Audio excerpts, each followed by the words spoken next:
they heard on the internet that you should not look into a mirror when you're in a lucid dream.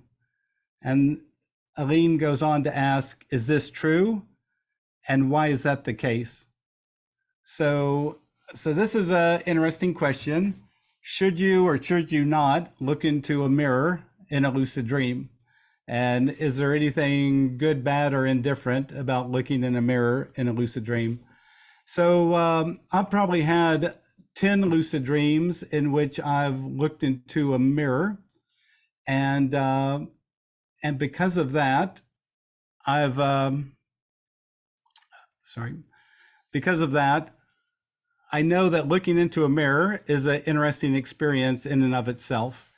And what I mean by that is, in my experience, when I look into a mirror in a lucid dream, half the time I'll see myself as I am.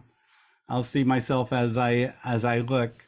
So just like I'm looking in a mirror right now.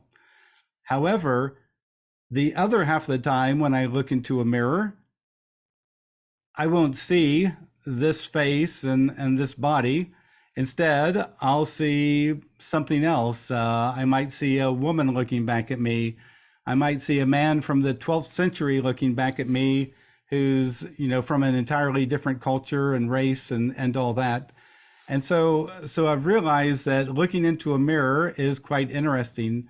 Normally in a dream, we think that we are the person, you are the person who's dreaming it, who's experiencing the dream in it.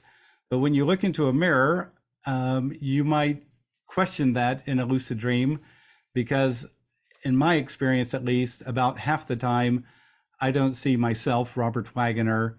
Instead, what I see is a totally different looking person looking there. So that might be why some people might not suggest that you look into a mirror.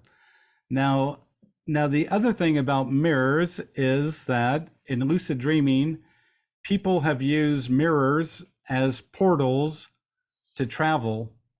And so this is what they would do. They'd become lucidly aware. They would look into a mirror. They would ask to see, let me see a temple in ancient Japan.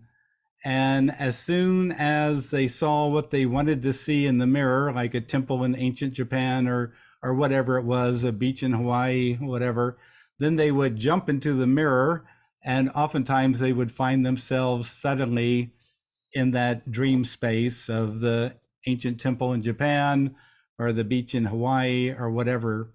So they use mirrors as kind of a portal to kind of, in a sense, in a lucid dream, go somewhere and all. But in general, Aline, what I would say is go ahead and look into a mirror, but don't be surprised if you don't see yourself. And if you see something different, then if I were you, I would make some notes and see what you see and kind of wonder, why am I seeing that? Why am I seeing this person from a different century who's looking like that? And what kind of vibe does that person have? And see if that somehow connects to some expression of yourself.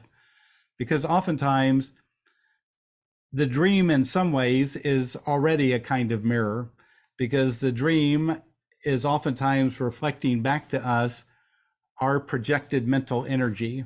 So if we have some anger issue going on in our life, we might project that mental energy out there and create a dream figure who represents it. And so because of that, in some ways, the dream is already a mirror. So I'm not worried about looking in a mirror in a lucid dream, but I do know enough that you have to be aware that something interesting might